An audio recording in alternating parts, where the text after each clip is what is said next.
முன்னாள் துணை குடியரசுத் தலைவராக இருந்த ஜெகதீப் தங்கர் அவர்கள் அவருடைய பதவியை வந்து சென்ற மாதம் ராஜினாமா பண்ணார். இப்ப புதிய துணை குடியரசுத் தலைவருக்கான தேர்தல் என்பதும் வரக்கூடிய செப்டம்பர் 9ஆம் தேதி நடக்க இருக்கிற சூழ்நிலையில இப்போ அவர் அவர் என்ன ஆச்சு, அவர் என்ன பண்ணுகிறார், வீட்டுலதான் இருக்கிறாரா, வெளியவே வரமாட்டாரு அப்படின்ற கேள்விகள் எல்லாம் இருந்துச்சு. இப்போ நேற்றைக்கு வந்து அவர் தனக்கு பென்ஷன் வேணும், அது எம்எல்ஏவாக இருந்த போது எனக்கு கொடுக்கப்பட்ட அந்த பென்ஷனை திருப்பி கொடுங்க அப்படின்னு சொல்லி அவர் விண்ணப்பம் செய்திருக்கிறார் தகவல் என்பது வருது. அவர் ராஜினாமா பண்ணதே உடல்நிலை சரியில்லை அப்படின்ற காரணத்தை காட்டி தான் ராஜினாமா பண்ணாங்க. ஒரு உடல்நிலை சரியில்லாத ஒரு நபரை பென்ஷன் கேட்டு விண்ணப்பிக்கக்கூடிய அளவுக்கு பிஜேபி நடத்துது அப்படின்னு சொல்லி பாக்குறதா, இல்ல அவர் இன்னும் லைம்லைட்ல தான் இருக்கிறாரு, அவர் ஏன் இப்படி தேடுறீங்க, அவர் வந்து பென்ஷன் கூட அப்ளை பண்றாரு பாருங்க அப்படின்ற செய்தியை காட்டுவதற்காக இப்படியான விஷயம் நடக்குதா? நீங்க எப்படி பாக்குறீங்க? ரொம்ப மிக முக்கியமான ஒரு சப்ஜெக்ட் என்னன்னா, அது வந்து கொஞ்சம் கொஞ்சமா மறந்துட்டோம்னு நினைக்கிறேன். ஒரு மாத கால இடைவெளி கிட்டத்தட்ட ஆயிப்போச்சு. அவருடைய ஒரு சின்ன ஒரு ட்ராக் ரெக்கார்டும் நம்ம ஞாபகப்படுத்தணும். வெஸ்ட் பெங்காலுடைய கவர்னரா இருக்காரு. எப்படி ஆர் என் ரவி இங்க செயல்படுகிறாரோ கிட்டத்தட்ட அதே விஷயத்தை தான் அங்க செஞ்சாரு அவரு. மம்தா பானர்ஜி அவர்களுக்கு மிக கடுமையான நெருக்கடியை கொடுக்கிறாரு. எல்லா விஷயத்திலையும் நெருக்கடி கொடுக்கிறாரு. அந்த விஷயத்தை வச்சே அவர் அப்படியே 2022ல வந்து இப்போ எப்படி சிபி ராதாகிருஷ்ணனுக்கு ஆதரவு அளிக்கிறாங்களோ அதே மாதிரி ஆதரவு அளித்து அவரை வந்து கொண்டு வந்து துணை குடியரசுத் தலைவர் சொல்லிட்டு இங்க அவரை வந்து அப்பாயிண்ட் பண்றாங்க. அப்பாயிண்ட் பண்ண பிறகும் இந்த மாதிரி கவர்னர்களுடைய தன்னிச்சையான செயல்பாடுகளை, அரசியல் அமைப்புக்கு எதிரான நிலைப்பாடுகளை தொடர்ந்து ஆதரித்து வந்த நபர். அது ரொம்ப முக்கியம். அவருடைய கான்ஸ்டிடியூஷன் போஸ்டுக்கு எதிராக பேசிக் கொண்டிருந்த நபர், அதுவும் உச்ச நீதிமன்றத்தை கூட கேள்வி கேட்பார். அவர் இது பண்ணாத இடமே கிடையாது. நம்ம அந்த ஆளுநர்களுக்கு எதிராக வந்த அந்த தீர்ப்புல வந்து உச்ச நீதிமன்றத்தை கடுமையா விமர்சித்தார். உச்சநீதிமன்ற நீதிபதிகளை வந்து உச்சநீதிமன்றம் சூப்பர் பார்லிமெண்டான்னு கேட்டார். இந்த மாதிரி விஷயங்கள் எல்லாம் தொடர்ச்சியாக ஒரு பேசும் பொருளாக இங்கிலீஷ்ல சொல்ல போனா he was very very abrasive and partisan. அப்ரேசிவா தான் பேசுவாரு. யாருக்காவது ஏதாவது ஒரு விஷயத்துல வந்து அவங்கள வந்து நோகடிக்கணுங்கிற பட்சத்திலே பேசுவாரு. பார்ட்டிசனாவே இருப்பாரு. ஒரு தலை சார்பாவே தான் இருப்பார் எப்பவுமே. ஒரு துணை குடியரசுத் தலைவருங்கிற அவருடைய பொறுப்பையும் மீறி ஒரு தலை சார்பாகவே பேசிக்கொண்ட நபராகவே இருந்து கொண்டிருந்தார். இந்த மாதிரி பாஜகவிற்கு மிக ஆதரவாகவும், பாஜக என்ன செய்தாலும் அதற்குண்டான முழுமையான ஆதரவை தெரிவித்து வந்த அவர் திடீர்னு வந்து ஒரு நாள் காலையில ஹவுஸ வந்து அவரு நடத்தி கொண்டிருக்கிறார், ராஜ்யசபா ஹவுஸ. திடீர்னு அங்க ஒரு மீட்டிங்கும் இருந்தது, அவருக்கு பிசினஸ் எக்கனாமிக் ஃபோரம் மீட்டிங்கும் இருந்துச்சு. ஈவினிங் திடீர்னு அவருடைய ராஜினாமா வருது. நாடே வந்து வேற ஏதோ பேசிக் கொண்டிருந்த நாடு திடீர்னு இவருடைய ராஜினாமா பார்த்து ஆச்சரியப்படுது. என்னடா இது திடீர்னு ராஜினாமா பண்றாங்க. இதுல நம்ம ஒப்பீனியன் தமிழ்ல மக்கள் சிந்திக்க வேண்டிய ஒரு விஷயம் என்னன்னா, அவர் ராஜினாமா பண்ணதுக்கான மெயின் விஷயம் அவரை ஹெல்த் பத்தி சொன்னாரு. ஆஸ் அ டாக்டர் நான் ஒரு சஜஷன் என்ன சொல்வேன்னா, இந்த நாட்டுக்கு ஒருத்தர் துணை குடியரசுத் தலைவரா இருந்தால் அவர் ஹெல்த் கன்சர்ன் பத்தி நான் மென்ஷன் பண்ணி ரெசிக்னேஷன் தர்றாருன்னா, குடியரசுத் தலைவரோ பிரதமரோ உள்துறை அமைச்சரோ அவர் கட்சியை சார்ந்த முக்கியமான நபரான நட்டாவோ ராஜ்நாத் சிங்கோ அவருடைய ஹெல்த்தை பத்தி எந்த விதமான விஷயமும் பேசல. அவர் துணை குடியரசுத் தலைவர் ராஜினாமா பண்ணத பிரதமர் மோடி அவர்கள் உடனடியாக அங்கீகரித்து போஸ்ட் போடுறார். அவரு 4:30 மணிக்கு ரெசிக்னேஷன் தர்றாருன்னா வித்தின் 1 ஹவருக்குள்ள மோடி அவர்கள் வந்து அதை அங்கீகரிக்கிறார். அப்போ உள்ள என்ன நடந்திருக்குங்கிற அந்த ஒரு மர்ம தேசம் இருக்கு இல்லையா, அது ஒரு மிஸ்ட்ரி இருக்கு இல்லையா, அந்த மித்து இருக்கு இல்லையா, அதுதான் இப்ப பெரிய பிரச்சனையே. கொஞ்ச நாள் இப்ப நானே கூட அன்னைக்கு பேசும்போது துணை குடியரசுத் தலைவருடைய தேர்தல் தந்தி சேனல்ல கேட்டேன், எங்க போனார் பழைய குடியரசுத் தலைவர் துணைத் தலைவர், அவர் எங்க இருக்கிறார், வேற போட் அவர் என்ன ஆச்சு, அவருக்கு எல்லாம் அவருக்காக வந்து ஹேபியஸ் கார்பஸ் மனு போட்டு அவர் எங்க இருக்காரு நம்ம கேட்க வேண்டிய நிலைமையில இருக்குதா நாடுன்னு கேட்டேன்.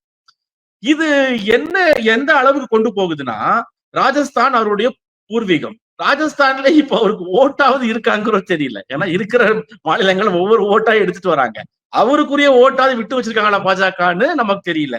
முக்கியமான விஷயம், கிட்டத்தட்ட 64 எம்பி நம்ம யஷ்வந்த் வர்மான்னு ஒரு ஜட்ஜுடைய வீட்டுல பணங்கள் எரிந்து போய் கிடைக்கிறது. எரிந்த பண குவியல்களை வந்து கண்டுபிடிக்கிறாங்க. இதை பற்றி பேச வேண்டும்னு ஒரு 64 எம்பி வந்து எழுத்துப்பூர்வமா திரு ஜக்தீப் தங்கர் அவர்களுக்கு வந்து கொடுக்கிறாங்க. இதை அவர் ஒப்புக்கொண்டார். இவ்வளவுதான் மேட்டர். இதை எடுத்து பேச ஒப்புக்கொண்டார். இது எந்த அளவு பாஜக வந்து அவங்களுக்கு வந்து மனசு வலிச்சிருக்குன்னா, இத நாம தானே கொண்டு வந்திருக்கணும். இத நாம கொண்டு வந்து நாம பேசி நாமளே முடிச்ச மாதிரி நம்மளுக்குண்டான நேம் வந்திருக்குமே, நம்ம மார்த்தட்டி கொண்டு இருந்திருக்கலாமே, இதை நம்ம கிட்ட சொல்லாம இவர் எப்படி ஒப்புக்கொள்ளலாம்? அடுத்த செகண்ட் 2 முக்கியமான அமைச்சர்கள் பெயரோடையே வந்துருச்சு. நட்டா அவர்கள், ரிஜு அவர்களும் அவரை பார்த்து சந்திக்கிறாங்க. அவர் உடனடியாக ராஜினாமா கொடுக்கிறார். காலையில ஹவுஸுக்கு வந்து பேசிட்டு இருந்தவருங்க, எனக்கு உடம்பு சரியில்லைன்னு சாயந்தரம் ராஜினாமா, லீவு கூட சொல்லல. ஒரு வாரம் லீவ் எடுத்துக்கிடுறேன், எனக்கு பதில் வேற யாராவது நீங்க போடுங்க, அது கூட கேட்கல. இல்ல ஒரு மாசம் லீவு தாங்க. ஏன்னா 10 நாளுக்கு முன்னாடி தான் இந்த ராஜினாமா நடந்து 10 நாளுக்கு முன்னாடி ஒரு போரம்ல அவர் பேசுறாரு. அந்த போரம்ல இதே ஜக்தீப் தன்கர் மிக தெளிவாக சொல்லுகிறார், நான் ரிசைன் ஆகுறதுக்கு இன்னும் 2 வருஷம் இருக்கு. 2027 ஆகஸ்ட் வரை ஜக்தீப் தன்கர் இங்கதான் இருப்பேன், துணை குடியரசுத் தலைவர் தான் நான் இருப்பேன்னு ஆணித்தரமாக சொன்ன மனிதர் எப்படி 10 நாளில் எனக்கு உடம்பு சரியில்லைன்னு சொல்லி ரெசிக்னேஷன் கொடுப்பார்? ஆனா அமித்ஷா என்ன சொல்றாரு அப்படின்னா, அமித்ஷா வந்து ஒருத்தர் உடல்நிலை சரியில்லைன்னு சொல்லிட்டு ராஜினாமா பண்ணிட்டு போறாருன்னா விடுங்களேன், ஏன் அதை போட்டு தோண்டி துருவி கண்டுபிடிக்கணும்னு நினைக்கிறீங்க, அதை வந்து விட்டுருங்க அப்படின்றாங்க. இன்னொரு பக்கம் பிடிஐ நிறுவனங்கள், செய்தி நிறுவனங்கள்லாம் என்ன செய்தி வெளியிடுறாங்கன்னா, அவங்க வழக்கம் போல யோகா பண்ணிக்கிட்டு தான் இருக்கிறாரு, டேபிள் டென்னிஸ் விளையாண்டுட்டு தான் இருக்கிறாரு, அவர் நல்லா தான் இருக்கிறாரு, ஆனா எதிர்கட்சிகள்லாம் தேவையற்ற ஒரு பதற்றத்தை உருவாக்குறாங்கன்ற ஒரு பாயிண்ட் வைக்கிறாங்க. ரொம்ப ரொம்ப வேலிடான கொஸ்டின் நீங்க கேட்டது.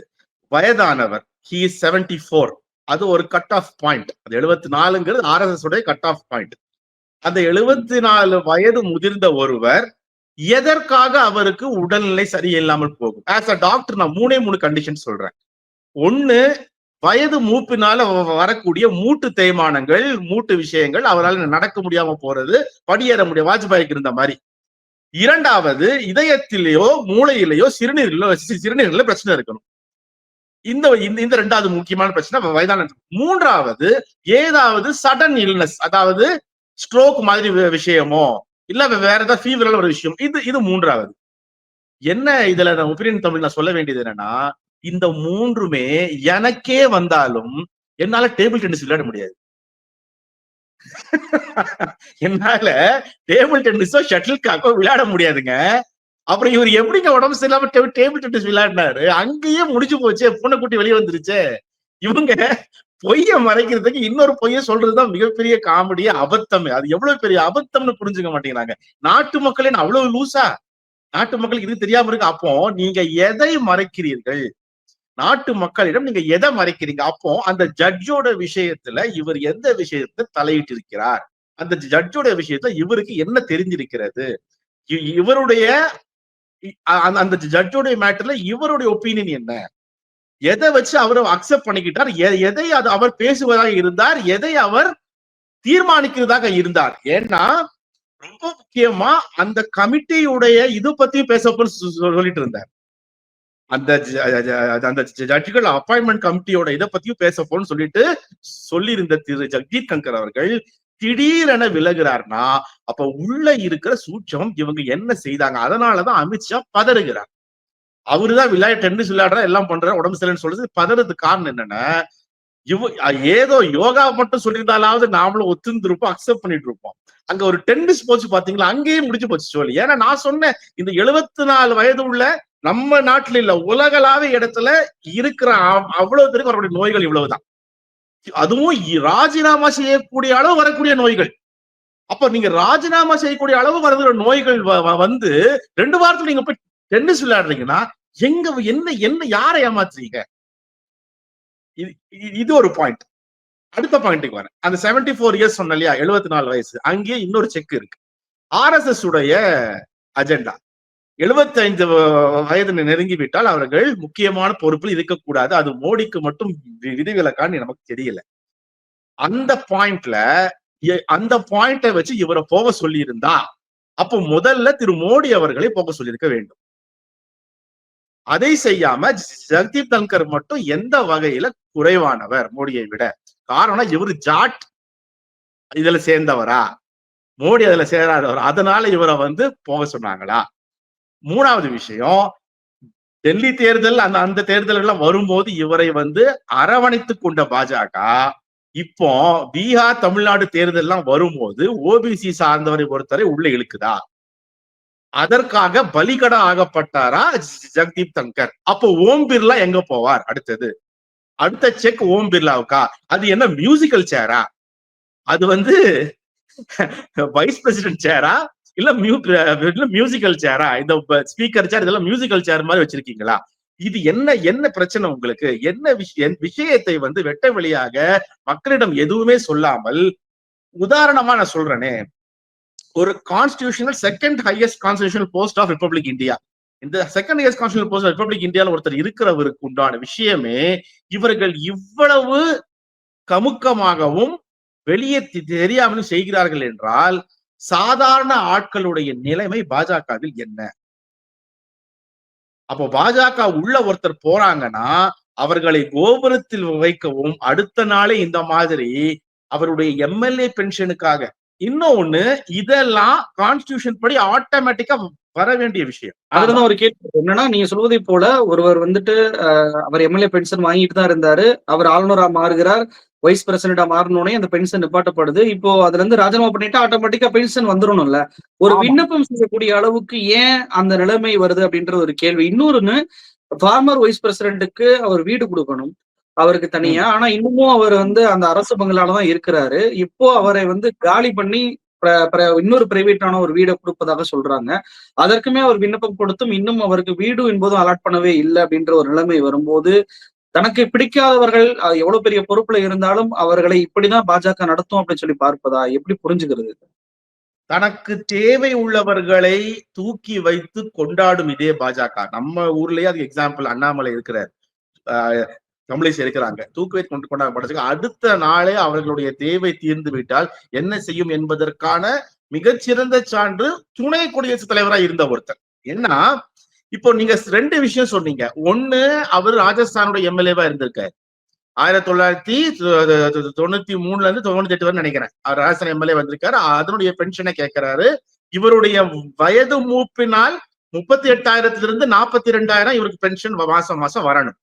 ரெண்டாவது, இவர் வைஸ் பிரசிடண்டா இருந்தார் இல்லையா, இதுக்காகவே துணை குடியரசுத் தலைவர் பென்ஷனே இவருக்கு வரும்.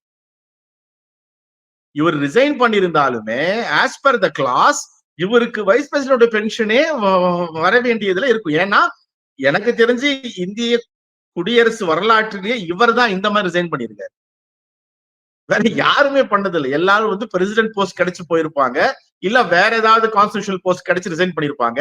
இவர் மட்டும் தான் இதுவரை 75 இயர்ஸ் ஆஃப் இண்டிபெண்டன்ஸ் ஹிஸ்டரியில இந்த மாதிரி எனக்கு உடம்பு சரி எழுதி கொடுத்து அன்னைக்கே போனது. அப்ப இவருக்கு உண்டான அந்த பென்ஷன்ஸ் எல்லாம் ஆட்டோமேட்டிக்கா ரிலீஸ் ஆகி இந்நேரம் அவருக்கு அது கொடுக்கப்பட்டிருக்கும். பட் அதை இவரையே லெட்டர் போட்டு கேட்க வைக்கிற நிலைமை எதனால்? மக்களை நம்ப வைப்பதற்காகவா? ஜெகதீப் தன்கர் ருட்டீனா தான் அவர் போயிட்டு இருக்காரு. ருட்டீனா அவர் ரெசிக்னேஷன் வாங்கினாரு. இப்ப ருட்டீனா அவருடைய பென்ஷனை கேட்கிறாரு. இதெல்லாம் யாரை நம்ப வைக்க? ஏன்னா ஒரு சாதாரண குமாஸ்தாவாக இருந்தாலும் அவர் ரிட்டையர்மெண்ட் வந்த பிறகு அவருடைய விஷயத்தை கிளைம் பண்ணக்கூடிய அவசியமே இல்லை. அது ஆட்டோமேட்டிக்கா நடக்கக்கூடிய விஷயங்கள். இவர் போயிட்டு ராஜஸ்தான்ல எனக்கு பழைய எம்எல்ஏ இதை கொடுங்கன்னு சொல்லிட்டு கேட்கிற அளவு பாஜக அவரை நிர்பந்திக்கிறதா? அவர் அப்படி செய்தால்தான் மக்கள் நம்புவார்கள். மக்களுடைய நம்பகத்தன்மை குறைகிறது. மக்கள் கேள்வி கேட்க ஆரம்பித்து விட்டார்கள். இதை பற்றி மக்கள் பேசுகிறார்கள். அதை மடைமாற்ற இந்த விஷயத்தை கொண்டு வந்திருக்கிறதா? இதற்கு மீண்டும் சொல்றேன், ஸ்கேப் கோட் யார்? ஒரு துணை குடியரசுத் தலைவர். அவங்களுக்கு வேற யாருமே கிடைக்கலையா? இந்த மாதிரி ஒரு கான்ஸ்டிடியூஷன் போஸ்ட் வைத்திருந்தவருடைய விஷயத்தையா இவ்வளவு தரம் தாழ்ந்து இவ்வளவு லோவா போய் செய்யற அளவு தேவை என்ன இருக்கிறது? அப்படியே அவர் கேட்டிருந்தாலும் இதை வெளிப்படையாக மிகப்பெரிய செய்தியாக அறிவிக்க வேண்டிய, பறைசாற்ற வேண்டிய அவசியமே இல்லை. அப்போ யாரை நம்ப வைப்பதற்காக, யாருக்காக நீங்க இதெல்லாம் செய்தீங்கிற கொஸ்டின் ஆட்டோமேட்டிக்கா வருது இல்ல. அவர் விண்ணப்பம் கொடுக்கறதே பிரைவேட்டா தான் கொடுத்திருக்கிறாரு. அது செய்தியாகக்கூடிய ஒரு விஷயம் இல்ல. இதுவரைக்கும் யாருக்கும் அப்படி செய்தி ஆனதும் இல்ல. யாரும் விண்ணப்பம் அப்ளை பண்ணாங்க அப்படின்றது இல்ல இதுவரைக்கும் வந்தது இல்ல. அப்படி இல்ல. நாம இது ஆக்சுவலா விண்ணப்பிக்க வேண்டிய அவசியம் இல்லங்கிறது பேசுறோம். அப்படியே அவர் விண்ணப்பித்து இருந்தாலும் இதை செய்தியாக்க வேண்டிய அவசியமே இல்லை என்பதுதான் கேள்வி. அப்போ யாருக்காக, யாரை சாட்டிஸ்ஃபை பண்றதுக்காக, யாரை நம்ப வைப்பதற்காக நீங்க இந்த நாடகத்தை செய்றீங்கன்னு ஆட்டோமேட்டிக் கேள்வி வருது இல்லையா? அப்போ என்னுடைய கொஸ்டின் என்னன்னா, சிபி ராதாகிருஷ்ணன் இதெல்லாம் சொல்லிட்டீங்களா? சிபி ராதாகிருஷ்ணன் சார் இந்த மாதிரி நீங்களும் இந்த மியூசிக்கல் சேர் தான். இந்த மியூசிக்கல் சேர்ல எப்ப வேணாலும் உங்களை தூக்கிடுவோம். நீங்களும் ரெடியா இருங்க. இந்த மாதிரி ஏதாவது நீங்க லெட்டர் கிட்டலாம் வச்சுங்க ரெடியா. எப்ப வேணாலும் கொடுக்க வேண்டி இருக்கும். எங்க பிரதமர் உடனடியா வாழ்த்து சொல்றாரு. அதனால நீங்களும் ரெடியா இருங்கன்னு சொல்லிட்டீங்களா? ஏங்க ஒரு துணை குடியரசுத் தலைவரா இருந்தவருக்கு ஒரு சென்ட் ஆஃப் வைக்க முடியாதாங்க? உடம்பு சரியில்லாம போயிட்டாரு. அடுத்த வாரம் 10 நாள் கழிச்சு டேபிள் டென்னிஸ் விளையாடுறதுக்கு முன்னாடி ஒரு நாள் கூப்பிட்டு ஒரு சின்ன ஹால்ல எல்லா எம்பிசியும் வர சொல்லி. ஏன்னா அந்த பார்லிமெண்ட் அட்டாக் டைம்ல இப்ப ரீசெண்டா வந்த அந்த பார்லிமெண்ட் இதுல வந்து 146 எம்பியை ஒரே சிக்னேச்சர்ல சஸ்பெண்ட் பண்ணவருங்க. அவ்வளவு பவர்ஃபுல்லான துணை குடியரசுத் தலைவர். அவருக்கு நீங்க செய்யக்கூடிய கண்ணியம் இதுதானா? சிபி ராதாகிருஷ்ணன் போறாரு ஏர்போர்ட்டுக்குன்னா 4 மத்திய மந்திரி போயிட்டு அவருக்கு மாலெல்லாம் அணிவிச்சு சால்வெல்லாம் போட்டு கையோட கூட்டு வரீங்க. ஒருத்தர் உடம்பு சரி எழுதி வச்சுட்டு போனாரு. அவர் ஹாஸ்பிட்டல்ல போய் ஏதாவது பார்த்த பிறகு போட்டோ வந்துச்சா? நான் பார்க்கல. அவரு யாராவது சென்ட் ஆஃப் பண்ண மாதிரி போட்டோ வந்துச்சா? நான் பார்க்கல. அவர் வீட்டுல போய் விசாரிச்ச மாதிரி நட்டா அவர்களோ மோடி அவர்களோ அவங்க எல்லாம் கூட வேண்டாங்க. அந்த ராஜஸ்தான் மாநிலத்தோட பாஜக ஆள் யாராவது போனாங்களா? டெல்லியோட முதல்வர் போனாங்களா? பாஜக முதல்வர் போனாங்களா? பார்த்தோமா? அந்த செய்தி வந்துதா? அந்த மாதிரி செய்தி எல்லாம் வராமல் இது போன்ற அவரு வந்து இதுக்கு பென்ஷன் கேட்கிறாரு செய்தி வருது இல்லையா? இதுவே எவ்வளவு பெரிய அவமானம் தெரியுமா? அது வந்து திட்டமிட்டு பண்ற அவமானம் தானே. அதுலதான் ஒரு கேள்வி வருது. என்னன்னா, இவ்வளவு அவமானங்களை ஏன் ஜெகதீப் தங்கர் தாங்குகிறார்? அதை வெளிப்படுத்தாமல் இருப்பதற்கான அந்த காரணம் என்ன? பிஜேபி ஒருவரை வந்து அட்டாக் பண்ணது, இல்ல அவங்கள நசுக்குறாங்க, இல்ல அமைதியா இருன்னு சொன்னாங்கன்னா, அமைதியாக போகக்கூடிய ஒரு சூழல் துணை குடியரசுத் தலைவருக்கு வருகிறது அப்படின்றது ஒரு பாயிண்ட். ஆனா ஜெகதீப் தங்கர் அப்படிப்பட்ட ஒரு நபரா? எதையா இருந்தாலுமே வெளிப்படையாக சொல்லக்கூடிய ஒரு நபர். நீங்க சொன்னதை போல நீதிமன்றத்தை கேள்வி கேட்ட ஒரு நபர். அப்படி வெளிப்படையாக பேசிய நபர், ஆளுநர் ரவி அவர்கள் கூட இங்க மாநாடு நடத்தினப்ப இங்க வந்து கலந்து கொண்ட ஒரு நபர். ஏன் இவ்வளவு தூரத்திற்கு அடிபணிந்து போகிறார் அப்படின்ற கேள்வி இருக்குல்ல. ரொம்ப சிம்பிள். அழுத்தம் தாங்க. அதாவது everything is with the dictatorship. he is being dictated. இத மட்டும் தான் நீ செய்யணும். 146 பேரை சஸ்பெண்ட் பண்ணணுமா? நீ பண்ணணும். எதிர்த்து கேள்வி கூட ஏன் பண்ணணும் என்னன்னு கேட்க கூடாது. சுப்ரீம் கோர்ட்டை பத்தி இப்ப என்ன, இவருக்கு வந்து ஜுடிஷியல் இம்யூனிட்டி இருக்குங்க. இவர் வந்து போஸ்ட்ல இருக்கும்போது he has a judicial immunity. இப்படி ஜேபி நட்டாவோ அமித்ஷாவோ பேசிட முடியாது ஒரு சுப்ரீம் கோர்ட்டை பத்தி. ஆனா வைஸ் பிரசிடென்டோ பேசலாம். பிரசிடென்ட் கூட பேச மாட்டாங்க. ஆனா இவரு மாதிரி இருக்கிற போஸ்டுக்கு பேசினா ஜுடிஷியல் இம்யூனிட்டி உண்டு இவங்களுக்கு. இவங்க மேல ஏதோ கேஸ் போடணும், எதுவும் பண்ண முடியாது. அதனால அவரை வைத்து ஒரு பாஜகவின் சாதாரண 3ஆம் கட்ட பேச்சாளர் பேசுற அளவு பேசிக் கொண்டிருந்தார். அவ்வளவு தூரம் வந்து எதிர்த்து பேசிக் கொண்டிருந்தார். அதான் சொல்றேன் இல்லையா, திஸ் இஸ் பியூர் டிக்டேட்டர்ஷிப். என்ன அவர்கள் சொல்றார்களோ அதை செய்ய வேண்டிய நிலையில் தான் ஒரு துணை குடியரசுத் தலைவர் இருந்தார் இந்த ரிப்பப்ளிக் ஆஃப் இந்தியான்னு சொல்லிட்டு நாம எல்லாம் வெட்கப்பட வேண்டிய விஷயம்.